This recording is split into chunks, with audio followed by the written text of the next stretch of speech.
अब next question भने के छ तिम्रो भन्दाखेरि यदि तिम्रो के त सम अफ के त के स्क्वायर नम्बर्स के एउटा स्क्वायर नम्बरको के त सम निकाल्ने है भनेपछि हाम्रो के त 1 square plus 2 square plus 3 square plus के त डट डट डट के स्क्वायर यसको सम निकाल्ने भनेपछि अब यसको चाहिँ मैले सिधै के गर्छु त भन्दाखेरि यदि यो यस के को लागि चाहिँ के त भ्यालिड हुन्छ भने मेरो के त यस के प्लस 1 को लागि पनि के त अभियसली भ्यालिड हुनुपर्छ मेरो हाइपोथेसिस अनुसार हो कि हैन हो हैन ओके ल अब त्यसमा चाहिँ मैले के त एउटा लिनियर इक्वेसन बनाउनु पर्यो यो लिनियर इक्वेसन कसरी आयो यति मात्रै एक्सप्लेन गर्छु अनि त्यसपछि के त यो बाँकी सोलुसन तिमीहरु आफैले गर्न सक्छौ है ल यसलाई चाहिँ मैले थरोली चाहिँ के त एक्सप्लेन गर्दिन्छु अब यो लिनियर इक्वेसनको मेरो यो के त एलएचएस साइडमा के गर्नु पर्यो त यदि तिम्रो यो स्क्वायर छ भने पावर हेर्ने हो नि त हामीले हैन सि पावर चाहिँ के छ 2 छ भने जहिले नि के त 1 बढाउने भने त्यही भनेपछि के भयो त क्यूब आउने भयो हो कि हैन र अगाडिपट्टि केबाट घटाउनु पर्यो भन्दाखेरि यदि के त मैले चाहिँ यहाँ l अथवा के जे पनि लिन पाउँछु है मैले आर्बिट्रेरी भेरिएबल सी मैले l लिइराछु भनेपछि l को क्यूब हैन अनि के त अगाडि चाहिँ l प्लस 1 को के त क्यूब भनेपछि l प्लस 1 को क्यूब माइनस के त l क्यूब गर्दिनी ठीक छ अब यो भने के हो त a प्लस b को क्यूब माइनस के त l क्यूब हो सी a प्लस b को क्यूब को फर्मुला थाहा छ तिमीलाई फर्मुला याद छैन भने बाइनोमियल के त एक्सपान्सन हेर एकचोटी बाइनोमियल एक्सपान्सन भने के त भन्दाखेरि a प्लस b को पावर n छ भने के त सुरुमा a को पावर n प्लस के त nc1 अनि के त अब a को पावर चाहिँ कसरी राख्ने भने थियो भन्दाखेरि यो n र 1 छ नि यसलाई घटाइदिने भनेपछि n माइनस 1 इन्टु के त b को पावर चाहिँ के त यो c को तल जुन हुन्छ नि यो भ्यालुलाई लएर के गर्दिने त यहाँ राख्दिने b को पावर 1 प्लस अब के त यो n c अब तल 1 बाट 2 मा जाने अनि a को पावर भनेको के त n माइनस 2 राख्दिने ठीक छ अनि फेरि के त यो 2 भनेको के मा जाने भयो त b को पावर मा जाने भयो सिमिलरली के त nc3 भइदिएको भयो के त a को power n minus 3 into b को पावर 3 हुन्थ्यो त्यस्तै गरेर अब अर्को भने के त सेकेन्ड लास्ट एलिमेन्ट भने के छ nc n माइनस 1 भन्ने छ भने a को पावर के हुने भयो त n माइनस के त n माइनस 1 यो घटाउँदाखेरि के हुने भयो त माइनस माइनस गरेर n काटिनु भयो अनि माइनस माइनस प्लस हुने भयो a को पावर 1 अनि इन्टु b को पावर चाहिँ के त यो c को तल जुन छ यो भ्यालु माथि लो राख्दिने सी a इन्टु b को पावर n माइनस 1 र लास्ट टर्म भने के हो त nc के त n हुने भयो आएन कति हुने भयो भन त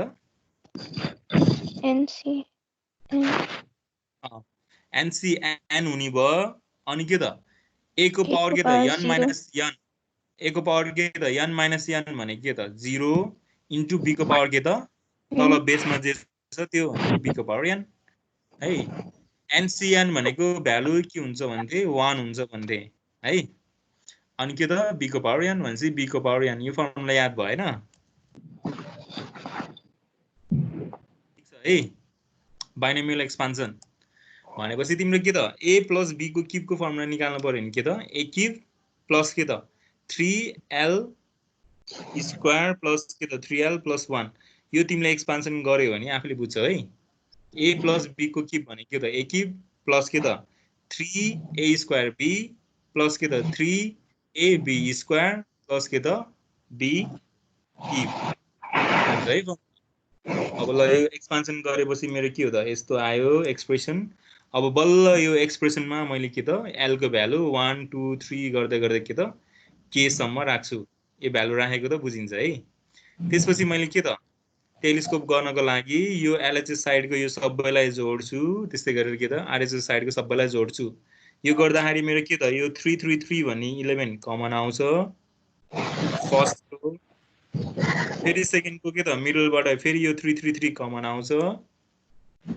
लास्टमा फेरि के त 111 भन्ने के त सम हुन्छ भनेपछि तिमी आफैले नै भन्न सक्छौ है भनेपछि के भयो त बाँकी रह्यो टेलिस्कोप भएर के त k प्लस 1 को cube minus 1 cube equal to मेरो 3 कमन आयो बाँकी भएको एलिमेन्ट यहाँ लेखेँ प्लस फेरि के त 3 कमन आयो बाँकी भएको एलिमेन्ट यहाँ लेखेँ प्लस के त के 1 1 1 1 1 भनेर जोडे यहाँ ठीक छ अब यो सबै गर्दाखेरि मेरो के हो त यो भ्यालु जस्ताको जस्तै राखेँ 3 इन्टु के त 1 स्क्वायर प्लस 2 स्क्वायर प्लस यो भनेको के त मैले सपोज गरेछु यहाँ एसके सम भनेर सपोज गरेछु भनेपछि के त 3 इन्टु एसके प्लस तिमीले चाहिँ अघि नै के त n नम्बर अफ के त नेचुरल नम्बरको सोलुसन पत्ता लगाइसके हौ भनेको के हो त k प्लस 1/2 हो कि हैन भनेपछि हेरी यसमा चाहिँ के त सिधै तिमीले यो फर्मुला युज गर्न पाइयो ठीक छ यो फर्मुला युज गरेपछि के त 3k into k plus 1/2 plus यो k कसरी आयो भन्दाखेरि के त यहाँ चाहिँ k नम्बर अफ वटा 1 छ त्यही भएर के हो त k आयो k इन्टु 1 किनकि तिम्रो त्यो समलाई नै सजिलो बनाउनलाई हामी के हो त मल्टिप्लिकेसन निकालेको हो के है अब यसलाई चाहिँ के त यताउता गर सल्भ गर अनि यसके को भ्यालु निकाल तिम्रो आन्सर आउँछ है एसके भनेको के त नेचुरल नम्बर अफ के त के स्क्वायर नम्बर अफ सम भनेको के त के 2k + 1 k + 1/6 तिमीलाई यो गर्न गाह्रो हुन्छ भने तिम्रो एक्सप्रेसन चाहिँ हेरी यतिसम्म मात्र निकालेर छोडे पनि के त फुल मार्क्स आउँछ है ठीक छ एक कुरा चाहिँ बुझिराख बुझिन्छ नि हैन